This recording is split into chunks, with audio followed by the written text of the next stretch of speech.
Hey, the audience.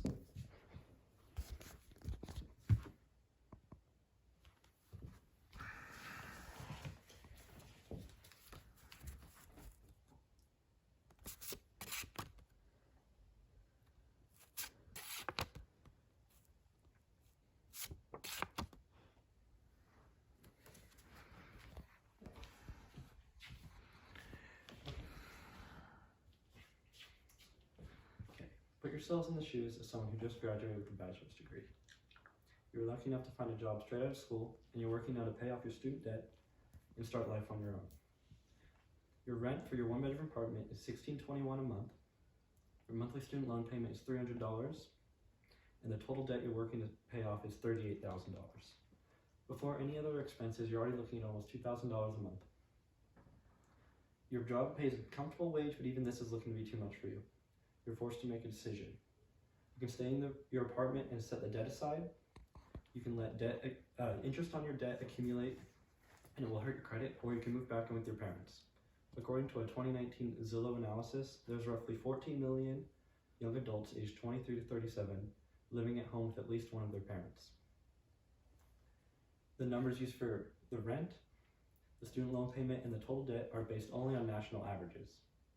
In the first graph, this is average monthly apartment rent in the United States. This goes from September 2016 to February 2020.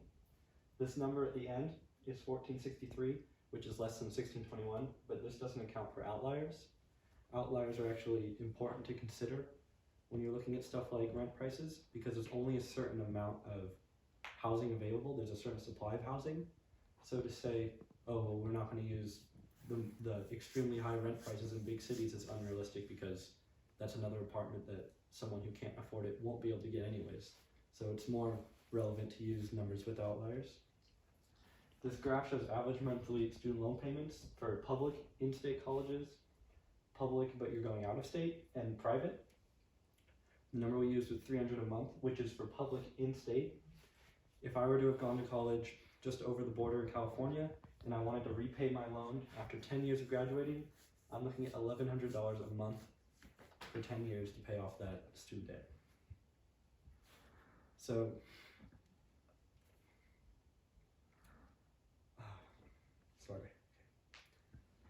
So obviously reducing student debt, total across the country, and also reducing tuition rates is a necessity.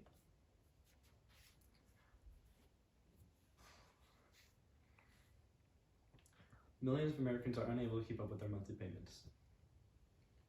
Before defaults were halted as part of pandemic relief measures, 11.1%, or 1 in every 9 student loans were in default or 90 days or more delinquent. This graph tracks delinquencies and defaults for different types of loans. You can see around here, this is 2009, 2010. After the Great Recession, mortgage loans went way up, mortgage defaults, I should say. Credit card defaults went way up. But then as those started to decline, 2011, 2012, student loans defaults spiked, and they've stayed at that level, and they're still the highest now. This ends in 2014, but it has stayed the same. The main reasons for not being able to keep up with monthly payments is for rising tuition rates and for increased cost of living. The rising tuition rates are partly caused by a decrease in state funding per student for higher education. This graph shows how tuition has increased for each state. I think all but 3 or 4 states are listed here as having an increase in tuition from 2008 to 2018. At the bottom, there's about a $500 average increase in tuition, $500, but it goes all the way up to about $5,400 in some states. That's Arizona, where it's gone up $5,400 on average per semester.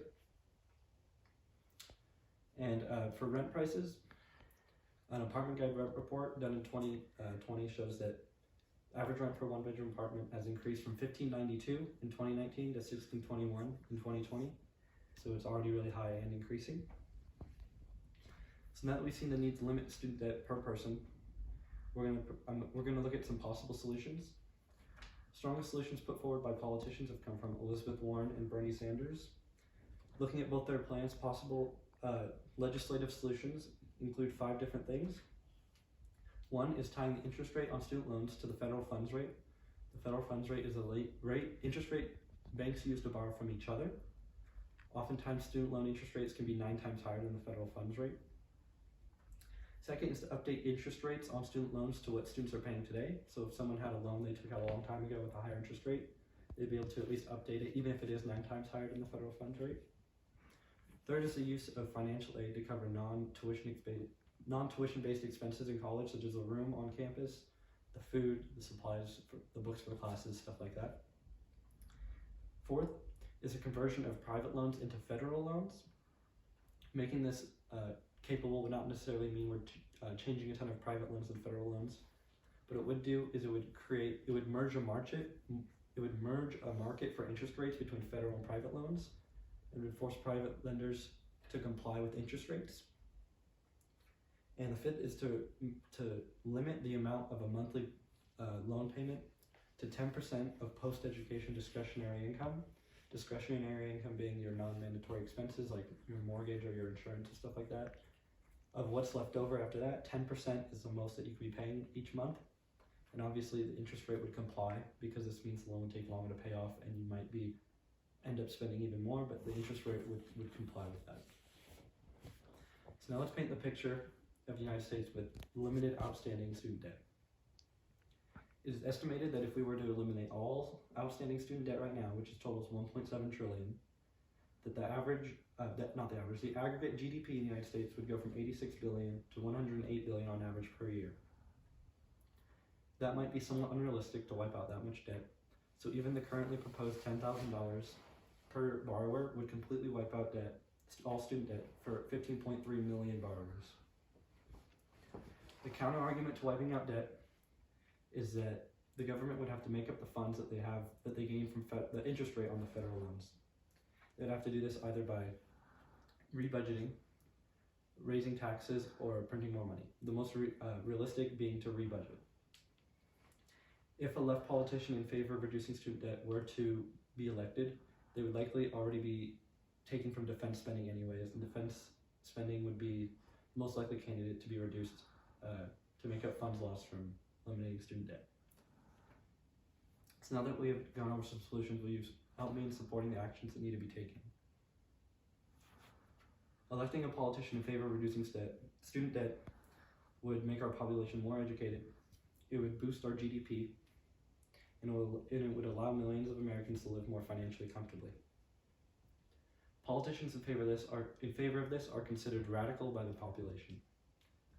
The policies they propose are not radical. In fact, they're used by tons of other developed nations who are coincidentally happier, healthier, better educated, etc.